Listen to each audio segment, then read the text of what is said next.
Hello guys.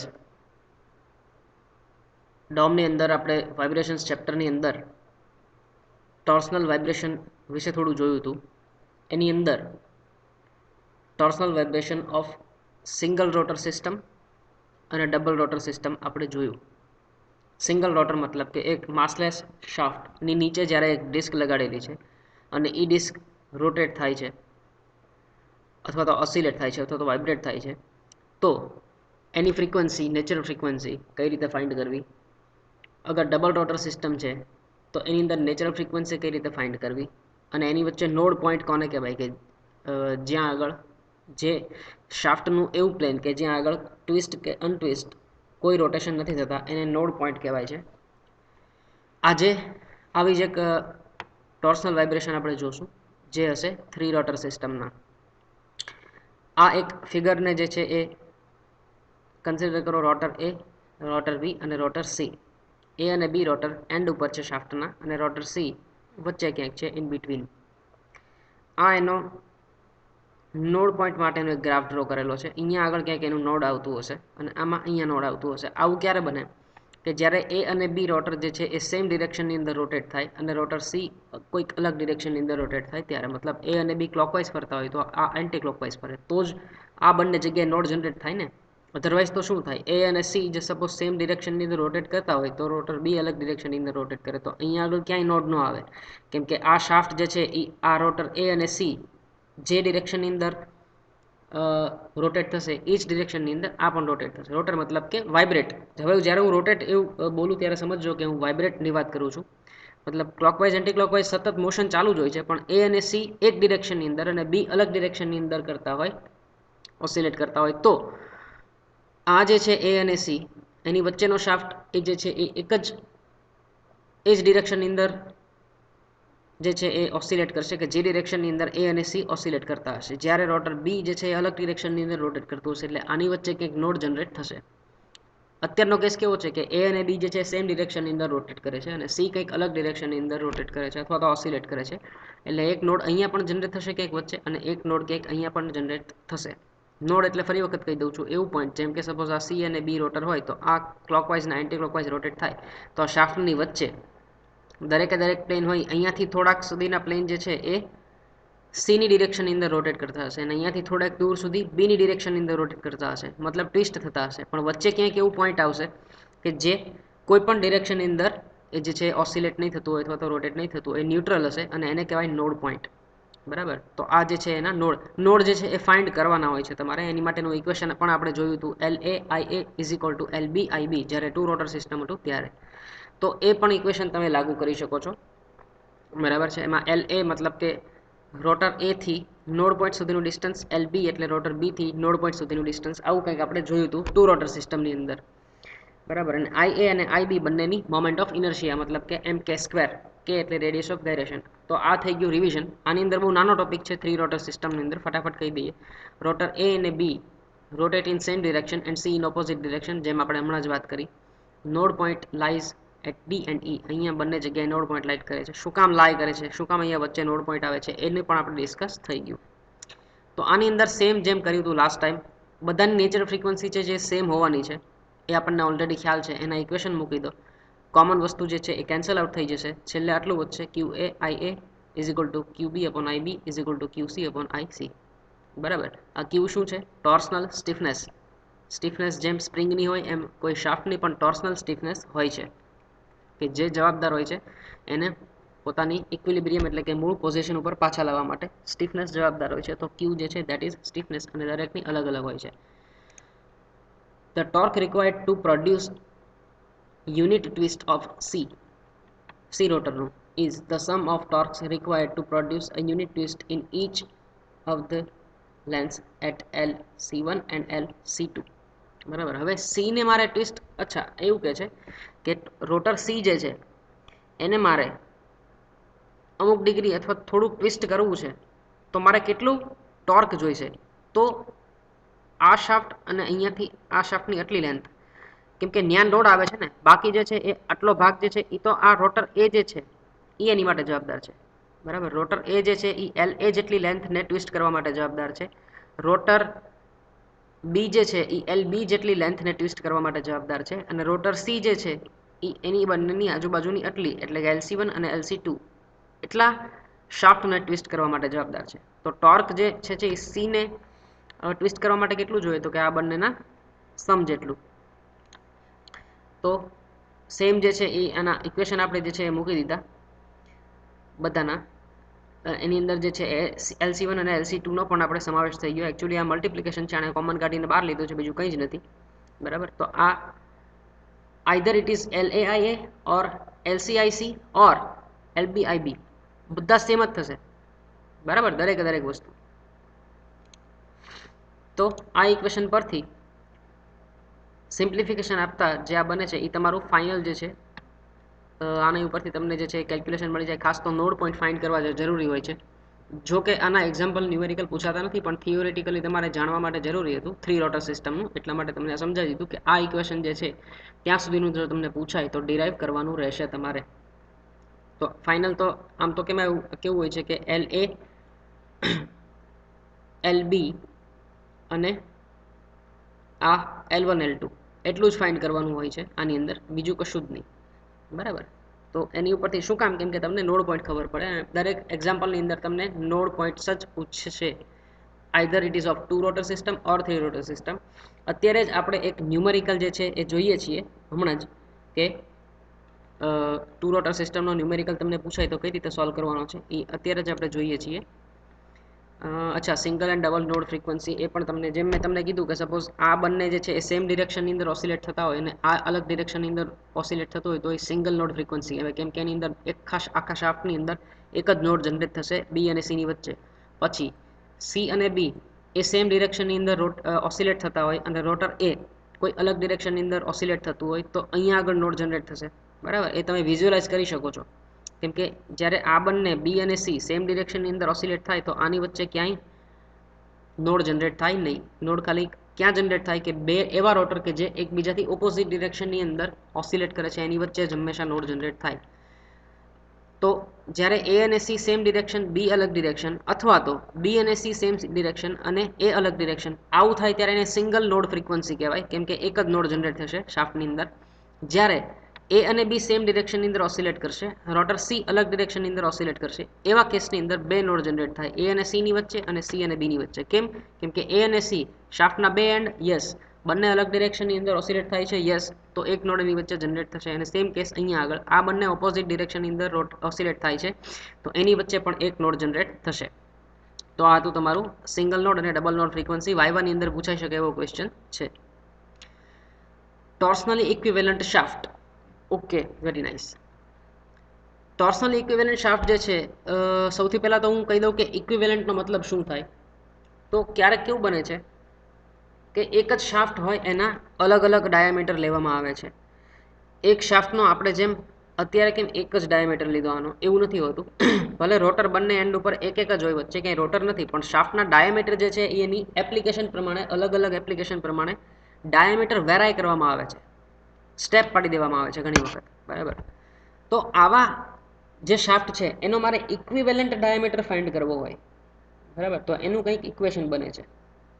તો આ equivalent diameter જે છે, અથવા તો ઇક્વિવેલન્ટ લેન્થ જે છે એની, આમ લેન્થ કહીએ છીએ, ડાયામીટર તો નહીં, તો એવી લેન્થ કે જે સેમ ઇફેક્ટ, સેમ ટોર્ક આપવાથી સેમ એંગલ ટ્વિસ્ટ કરશે, બરાબર, એને ઇક્વિવેલન્ટ શાફ્ટ કહેવાય. ડેફિનેશન સમજાવીશ એટલે વધારે વ્યવસ્થિત સમજાશે.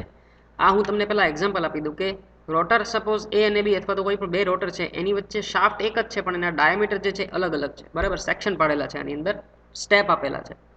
બરાબર, તો ઇક્વિવેલન્ટ કોને કહેવાય ટોર્સનલી, કે જે સેમ ટોર્ક પ્રોવાઈડ કરવાથી સેમ ડિગ્રી ફરે. જેમ કે આને હું ફિક્સ રાખું અને આ રોટરને હું 2 ડિગ્રી ફેરવું તો મારે જેટલું ટોર્ક આપવું પડતું હોય એટલું જ ટોર્ક આનું ડાયામીટર સરખો કરી નાખું, સળંગ, બધાના ડાયામીટર સરખા, તો એની લેન્થ કેટલી થાય, કંઈક અલગ બનશે. તો એ સમયે એની 2 ડિગ્રીએ મારે જો એને ટ્વિસ્ટ કરવું હોય તો એટલું જ ટોર્ક આપવું અને 2 ડિગ્રી ટ્વિસ્ટ થઈ જતું હોય તો એને ઇક્વિવેલન્ટ શાફ્ટ કહેવાય. આનો ઇક્વિવેલન્ટ શાફ્ટ કહી શકાય. બરાબર, હવે આપણે આ થોડુંક ટેકનિકલ ટર્મની અંદર સમજીએ. Sometimes rotor are fixed to a shaft of various diameters at different sections, જેમ અહીંયા બતાવેલું છે ફિગરમાં. अलग अलग सेक्शनની અંદર ક્યારેક હોય છે. The most convenient manner of finding the frequency of such system is by replacing the shaft with a torsionally equivalent shaft having a suitable diameter. કોઈ એક suitable diameter લઈ લો. ઘણી વખત આમાં નાનામાં નાનો diameter પકડી લેવામાં આવે છે ન્યુમેરિકલની અંદર. સપોઝ D1 જેટલો diameter હું અથવા તો કોઈ પહેલો diameter પકડી લેવામાં આવે છે. આની અંદર સ્મોલેસ્ટ છે D2 છે, તો સપોઝ હું D2 diameter એઝ્યુમ કરી લઉં તો આની લેન્થ વધી જાય, અને હું D1 diameter એઝ્યુમ કર્યું તો થોડી ઘટી જાય. તો એવો શાફ્ટ સપોઝ D1 ડાયામીટરને હું એઝ્યુમ કરીને બધાની સરખો ડાયામીટર રાખી દઉં, સ્ટેપ ન પાડું, તો એની કંઈક મને નવી લેન્થ મળશે, પણ એનું ટોર્ક પ્રોડક્શન સેમ હશે. જેમ કે હું મારે એને સપોઝ 1-2 ડિગ્રી જે 2 ડિગ્રી જેટલો ટ્વિસ્ટ કરવો છે, તો આની અંદર મારે જેટલું ટોર્ક આપવું પડે છે એટલું જ મારો જે નવો શાફ્ટ હશે થિયોરેટિકલી ન્યૂ શાફ્ટ, એની અંદર મારે એટલું ટ્વિસ્ટ આપવા માટે એટલું જ ટોર્ક આપવું પડશે. A torsionally equivalent shaft is one which has the same torsional stiffness as that of the stepped shaft, so that it twists to the same extent under a given torque as the stepped shaft would. જેમ મેં તમને કીધું એમ કે torsional stiffness જે છે એની same હશે આ આખા શાફ્ટ જેટલી. આના સ્ટેપ જે છે એ અલગ અલગ જે પ્રોડ્યુસ કરે છે સ્ટીફનેસ, એની બદલે એક જ એની યુનિવર્સલ સ્ટીફનેસ મળી જશે કે જે એટલી જ ઇફેક્ટ પ્રોડ્યુસ કરશે ટોર્સન ઇફેક્ટ કે જેટલી આ શાફ્ટ કરે છે. સમજાઈ ગયું? જેમ કે આ શાફ્ટને હું જે છે એને મારે 2 ડિગ્રી ટ્વિસ્ટ કરવા માટે 500 ન્યૂટન મીટર જેટલું ટોર્ક આપવું હોય, તો મારો જે નવો શાફ્ટ બનશે થિયોરેટિકલી D1 જેટલા ડાયામીટરનો અને L જેટલી લેન્થનો કોઈ પણ એક, તો એને મારે 2 ડિગ્રી ટ્વિસ્ટ કરવા માટે 500 ન્યૂટન મીટર જેટલું ટોર્ક આપવું પડે, તો એને કહેવાય ઇક્વિવેલન્ટ શાફ્ટ. કેવો? ટોર્સનલ ઇક્વિવેલન્ટ શાફ્ટ, કેમ કે એની ટોર્સનલ સ્ટીફનેસ જે છે સેમ છે, બરાબર. ટોર્સનલી એટલે કે ટ્વિસ્ટ કરવાથી સરખી ઇફેક્ટ પ્રોડ્યુસ કરે છે, એટલે એને ઇક્વિવેલન્ટ શાફ્ટ કહેવાય છે. Let theta be the total twist. હવે આ હું તમને ડેરિવેશન કહું છું અત્યારે, જે હવે સમજાવું છું, અને થિયરી માટે મોસ્ટ આઈએમપી. આ ડેરિવેશન તમને ઘણી વખત એક્ઝામમાં પૂછાઈ ગયું છે તમારી પહેલાંના ડોમના જે છે એ પેપર, જૂના પેપરની અંદર, અને તમને પણ પૂછાવાની શક્યતા ખૂબ જ છે. Let theta be the total twist in the shaft under an applied torque T. જેમ મેં વાત કરી કે 500 ન્યૂટન મીટર જેટલું ટોર્ક આપવું ને 2 ડિગ્રી ફરે છે, તો આ થિયોરેટિકલ ટર્મની અંદર લે છે કે થીટા જેટલો ટ્વિસ્ટ આપવા માટે સમજો કે ટી જેટલું ટોર્ક આપવું પડે છે. એન્ડ થીટા 1, થીટા 2, થીટા 3 અને theta 4 B the twist in sections L1, L2, L3 અને L4. મતલબ શું છે? D1 જેટલો ડાયામીટર છે અને એ લોકોએ લેન્થ L1 કહી દીધી, D2 ડાયામીટર જે છે એ L2 લેન્થ કહી દીધી, D3 ને L3, D4 જેટલો ડાયામીટર કેટલી લેન્થનો છે? L4 જેટલો. આ બધાના અલગ અલગ થીટા એને કહી દીધા કે ટોટલ છેલ્લા રોટરનું થીટા જેટલું ડિસ્પ્લેસમેન્ટ થાય, તો આ બધાના આનો થીટા 1 થયો હોય, આનો થીટા 2 જેટલો ફર્યો હોય, આ થીટા 3 જેટલો ફર્યો હોય, અને આ થીટા 4 જેટલો ટ્વિસ્ટ થયો હોય, તો ટોટલ થીટા કેટલો મળે? બધા થીટાના સરવાળા જેટલો. એ ઓબ્વિયસ વસ્તુ છે, બરાબર. Theta is equal two 1 + 2 + 3 + 4. દરેકના જેટલા એંગલ ટ્વિસ્ટ, સપોઝ આ 0.5 ડિગ્રી ટર્ન થયો હોય, 0.25 ડિગ્રી, આ 0.75 અને આ 0.80 જેટલો ટર્ન થયો હોય, તો ટોટલ જેટલો સરવાળો થતો હોય એટલો આ ટોટલ મારો રોટર જે છે એ ટ્વિસ્ટ થયું હોય final.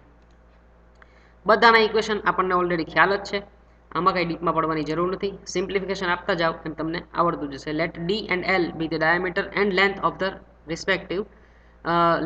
Respectively for the torsional equivalent shaft. Suppose કે D જેટલા ડાયામીટર અને L જેટલી લેન્થ છે, જે ઇક્વિવેલન્ટ શાફ્ટ નવો જનરેટ થશે એની, એવું એઝ્યુમ કરીએ છીએ. બાકી આ ડેરિવેશન સિમ્પ્લિફિકેશન ચાલુ જ છે, T અને G જે છે એ કોમન નીકળી જાય છે.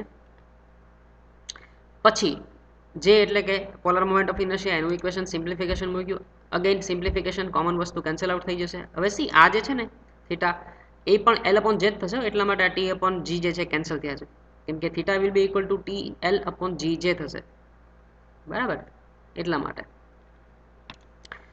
તો ફાઇનલ ઇક્વેશન જે છે એ મને આવું મળે, અને હું L ને કરતા બનાવું આની અંદરથી, બરાબર, L ને સબ્જેક્ટ બનાવું, તો ફાઇનલ ઇક્વેશન જે મળે છે મને આવું મળે છે. અને આ તમારું જે છે એ ડેરિવેશન થિયરી જે છે એ અહીંયા સુધી તમારે લખવાની રહે કે ઇક્વિવેલન્ટ લેન્થ જે છે આ ટોર્સનલ ઇક્વિવેલન્ટ શાફ્ટની કેટલી થાય, તો કે L1 × D/D1⁴ + L2 D/D2⁴ and so on. જેટલા પણ સ્ટેપ આપેલા હોય એટલા અહીંયા તમારે ઇન્ક્રીમેન્ટ કરવાના, સ્ટેપની અંદર એટલા તમારે આગળ વધવાનું છે.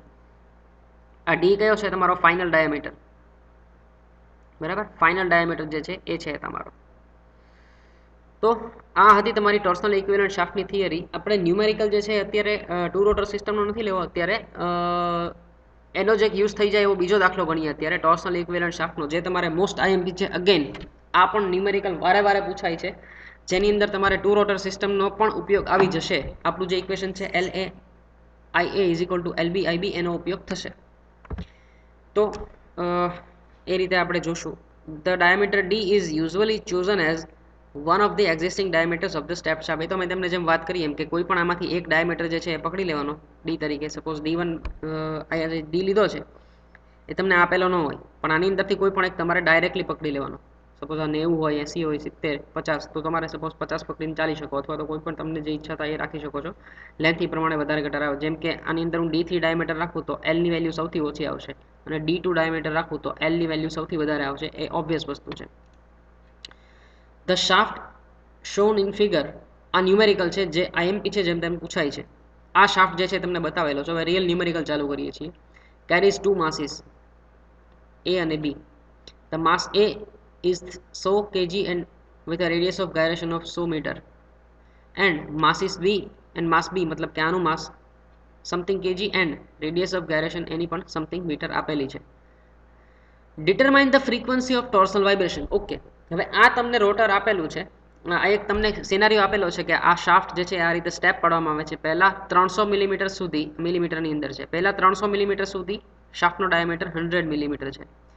પછીના 160 મિલીમીટર સુધી શાફ્ટનો ડાયામીટર 150 મિલીમીટર છે. પછીના 125 મિલીમીટર સુધી શાફ્ટનો ડાયામીટર 120 મિલીમીટર છે. અને પછીના 400 મિલીમીટર સુધી શાફ્ટનો ડાયામીટર 90 મિલીમીટર છે. રોટર એ અને રોટર બી બંનેના તમને માસ અને રેડિયસ ઓફ ગાયરેશન આપી દીધા છે. મતલબ કે I is equal two mk² જે છે એ તમે એપ્લાય કરી શકો આની અંદર. બંને વસ્તુ તમને આપેલી છે. ફાઇન્ડ શું કરવાનું કીધું છે કે frequency of the torsional vibration. હવે સૌથી પહેલાં તો આવો એક્ઝામ્પલ પૂછાય એટલે સૌથી પહેલાં આપણું L વાળું ઇક્વેશન છે એ આંખો વીંચીને મૂકી દેવાનું, અને તમારે ઇક્વિવેલન્ટ લેન્થ જે છે ફાઇન્ડ કરી દેવાની. પહેલું સ્ટેપ તમારે આ કરવાનું. પછી તમારે વિચારવાનું શું કરવાનું છે, ચાલો મારે ફ્રીક્વન્સી જે છે એ ફાઇન્ડ કરવાની છે. Determine the frequency of torsional vibration. તો ફ્રીક્વન્સીનું ઇક્વેશન પણ આપણી પાસે છે, Fn is equal two 1/2 GJ/IA LA. હવે આની અંદરથી મારે ફાઇન્ડ શું કરવું પડે, LA અને IA. હવે LA શું છે તો એ યાદ કરાવવા માટે મેં તમને આ ફિગર આપી છે. અત્યાર સુધી તમે કદાચ વિચારતા હશો કે આ ફિગર શેની છે, તો મેં પાછળથી જ લીધી છે ફિગર, પાછળની જે છે એ વિડીયોઝની અંદરથી લીધી છે.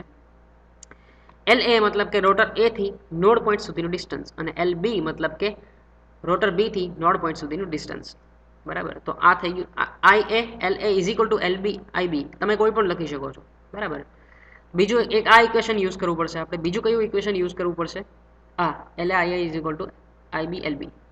બરાબર, અને થર્ડ ઇક્વેશન આની અંદરથી આપણો ઘણો બધો ન્યુમેરિકલ જે છે સોલ્વ થઈ જશે. પછી શું પૂછ્યું છે કે it is desired to have the node at the mid section of the shaft of 120 meter diameter by changing the diameter of the section having a 90 millimeter diameter. What will be the new diameter? Okay, સમજાવું. હવે શું કહે છે કે મારે node point આ આખા સેક્શનમાંથી, આને એમને રાખીએ એઝ ઇટ ઇઝ સ્ટેપ પાડ્યા છે, પણ મારે નોડ જોઈએ છે અહીંયા. આ જે ડેશ લાઇન કરીને સેન્ટર લાઇન કરી છે ત્યાં આગળ મારે નોડ જોઈએ છે. 120 મિલીમીટરના એક્ઝેક્ટ સેન્ટરની અંદર મારે નોડ પોઈન્ટ જોઈએ છે. મતલબ આની વચ્ચેનું પ્લેન જે છે એ એવું હોવું જોઈએ કે ન્યુટ્રલ હોય, એટલે એની લેફ્ટ સાઈડના બધા જે છે એ રોટર એ ની ડિરેક્શનની અંદર ટ્વિસ્ટ થશે, અને આની રાઈટ સાઈડના બધા જે છે શાફ્ટના પ્લેન્સ એ રોટર બીની ડિરેક્શનની અંદર જે છે ટ્વિસ્ટ થશે. તો મારે નોડ અહીંયા જોવે છે, અને મારે ચેન્જ ખાલી હું કરી શકું છું એમ 90 મિલીમીટર ડાયામીટરને, આને હું ચેન્જ નથી કરી શકું એમ. તો 90 મિલીમીટરના ડાયામીટરને હું કેટલો રાખું તો મને અહીંયા આગળ વચ્ચેની સાઈડે મને નોડ મળે, આવું પૂછેલું છે અંદર તમને ન્યુમેરિકલની અંદર. બરાબર, તો એ બે પાર્ટમાં ડિવાઈડ કરીએ આપણે એક્ઝામ્પલને. પહેલાં આ ફ્રીક્વન્સી જે છે ડિટરમાઇન કરી લઈએ, અને પછી આપણે આ 90 મિલીમીટર ડાયામીટરને કેટલો રાખવો જોઈએ એ જોઈશું. બરાબર, ફાઇન. તો સ્ટાર્ટ કરી દઈએ કે reducing the shaft to a torsional equivalent shaft of 100 millimetre diameter. આમાંથી કોઈ પણ રેન્ડમ પકડી લો. આને બુકની અંદર 100 મિલીમીટર લીધો છે, આપણે 90 લઈ શકીએ, 120 લઈ શકીએ, 150 લઈ શકીએ, ડોન્ટ વરી, કોઈ પ્રોબ્લેમ નથી. હવે આ ઇક્વેશન પ્રમાણે સીધું આની અંદર મેં આ 100 મિલીમીટર કયા લીધા, આ ડી માટે જે ડી આપેલા છે, કે ચલો સમજો કે ટોર્સનલ ઇક્વિવેલન્ટ શાફ્ટનો ડાયામીટર આપણે 100 મિલીમીટર રાખવો છે. એ તમે એઝ્યુમ કરી શકો છો, એટલી તમને લિબર્ટી છે. તો એ પણ આમાંથી જ કોઈ એક હોવો જોઈએ, એ એની થોડીક એક લિમિટેશન છે અથવા તો ક્રાઇટેરિયા છે. તો ડી બરાબર 100 મિલીમીટર રાખી દઈએ. હવે L1 કેટલી છે, 300. D1 કેટલો છે, 100 મિલીમીટર. L2 કેટલી છે, 160. D2 કેટલો છે, 150. L3 અગેન જેમ છે એમ મૂકતા જાઓ, બધી કિંમત આવી રીતે મૂકી દો. ફાઇનલી સાદુરૂપ આપો એટલે તમને મળે છે એનું સિમ્પ્લિફિકેશન આપવાથી કે 1.0015 મીટર અથવા તો 1001.5 મિલીમીટર કાંઈ પણ લખી શકો છો. જનરલી હંમેશા આન્સર મીટરમાં લખવા, આગળમાં તમારે મીટરમાં કન્વર્ટ કરવાનું થશે કેમ કે તમને રેડિયસ ઓફ ગાયરેશન જે છે એ મીટરમાં આપી છે. આવી નાની નાની વસ્તુઓ જે છે એ હંમેશા ધ્યાન રાખવી ન્યુમેરિકલ સોલ્વ કરતી વખતે, તો તમને ઇઝી પડશે. To locate the nodal point locate કરવા માટે, નોડ ક્યાં છે એ જોવા માટે હંમેશા આ જ ઇક્વેશન વાપરવાનું, IA LA = IB LB. બસ, વેરી ઇઝી. તો I બરાબર mk² મારી પાસે છે, માસ અને રેડિયસ ઓફ ગાયરેશન મારી પાસે બંનેના છે, ખાલી અનનોન એક જ છે LA અને LB. પણ અને જે છે હું LB જે છે એને હું LA ના ફોર્મમાં એટલા માટે લખી શકું કેમ કે LA + LB = L થાય. તો મારી L કેટલી મળે છે મને, એમાંથી હું LB ની વેલ્યુ ફાઇન્ડ કરી દઉં એટલે મને LA મળી જાય. ઓકે, તો હું એની જગ્યાએ લખી શકું. આ મેં શું કામ કર્યું, કેમ કે મારે LA ના ફોર્મની અંદર જોઈએ છે, મારે LA નો આન્સર જોઈએ છે એટલા માટે. તો LA will be 0.707 મીટર. બરાબર. આ શું કર્યું, કંઈ નથી કર્યું, ખાલી LB ની જગ્યાએ L - LA કર્યું છે. બરાબર. ટોટલ લેન્થ સપોઝ આ L છે, તો મારે LA કેટલું થાય, તો કે L - LB. બસ એ જ કર્યું છે, L - LB. સોરી, આની અંદર LB છે, તો LB ની વેલ્યુ મારે જોતી હોય તો કેટલી થાય, તો કે ટોટલ લેન્થ -LA. બરાબર. તો એ જ કર્યું છે, ટોટલ લેન્થ -LA. એટલા માટે અને L તમને અહીંયા મળી ગઈ છે ટોટલ લેન્થ, એટલા માટે આ ફાઇન્ડ કરવી જરૂરી છે. ફાઇન. તો LA ની વેલ્યુ મળી ગઈ. હવે સિમ્પલ IA અને LA મૂકી દો એટલે તમને ફ્રીક્વન્સી ડાયરેક્ટ મળી જશે 13.2 હર્ટ્ઝ. Very easy. ખાલી ઇક્વેશન જ મૂકવાના છે, કોઈ જેની અંદર ટેન્શન નથી. હવે part number B. If the node point is to be at the mid section of the shaft with 120 meter diameter, આની વચ્ચે નોડ પોઈન્ટ જોવે તો મારે 90 મિલીમીટરના ડાયામીટરને કેટલો રાખવો જોઈએ એવું તમને બીજા સેક્શનની અંદર પૂછ્યું છે. આમાં એ બી નથી કીધા, પણ આપણે એમાં પાર્ટ પાડી દીધા દાખલાના. ચાલે, આવી રીતે તમે કરી શકો. It is desired to have a node at the mid section of 120 meter diameter, 120 millimeter diameter.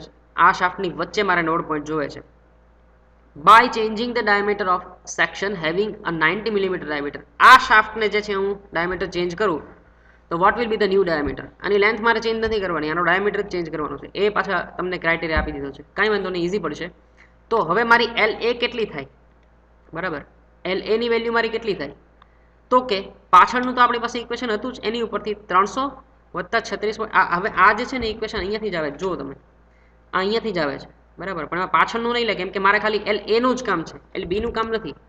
તો 300 + 31.6 + 60.2. આ 60.2 ક્યાંથી આવ્યા, અહીંયા જ છે, બાય 2.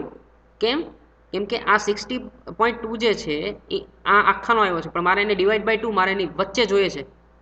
તો LA કેટલું થાય, તો અહીંયા સુધી જ થાય, તો ડિવાઈડ બાય 2 એટલા માટે કર્યા છે. તો આ LA ની લેન્થ મને મળી ગઈ કે 361.7 મિલીમીટર થાય. બરાબર. તો ઓબ્વિયસલી અહીંયાથી અહીંયા સુધી જ મને મળે મારી LA ની લેન્થ. બરાબર. હવે I = mk² મારી પાસે છે, IALA = IB LB. એ જ ઇક્વેશન છે સેમ. આની અંદર જે છે LA ની વેલ્યુ મૂકી દો તો મને LB ની વેલ્યુ મળી જાય. બરાબર. તો LB ની વેલ્યુ મને મળી ગઈ એટલી 0.1507 metre. Fine. Now let D be the new diameter of the last section of the shaft. મતલબ કે અહીંયાથી આટલો. બરાબર. તો LB ની વેલ્યુ આટલી મને મળી ગઈ છે. હવે હું શું કરીશ કે D ને અનનોન રાખીને હું મારું નવું ઇક્વેશન બનાવીશ કે LB = 1/2. શું કામ 1/2? કેમ કે આ મારે આટલું ઇક્વેશન જે છે સેમ છે, 125 100 મતલબ 100 જે છે એ તો આપણો જૂનો હતો એ જ, 100/120⁴. આ જૂનું ઇક્વેશન છે એ જ, પણ આને ડિવાઈડ બાય 2 શું કામ કર્યા, કેમ કે મારે 125 ડિવાઈડ બાય 2 જોવે છે, sorry 120 divide by 125 divide by 2 જોવે છે. તો આટલી લેન્થના મારે અડધા જોવે છે, ત્યાં મારું LB આવવું જોઈએ. બરાબર. તો આ તો મારી પાસે મળી જ ગઈ મને. જો આમ અહીંયા મીટરમાં છે, અહીંયા મિલીમીટરમાં થઈ ગયું પાછું, કેમ કે આ બધું મિલીમીટરમાં છે. તો એ વસ્તુ તમારે થોડી જોતા રહેવાની સાથે સાથે.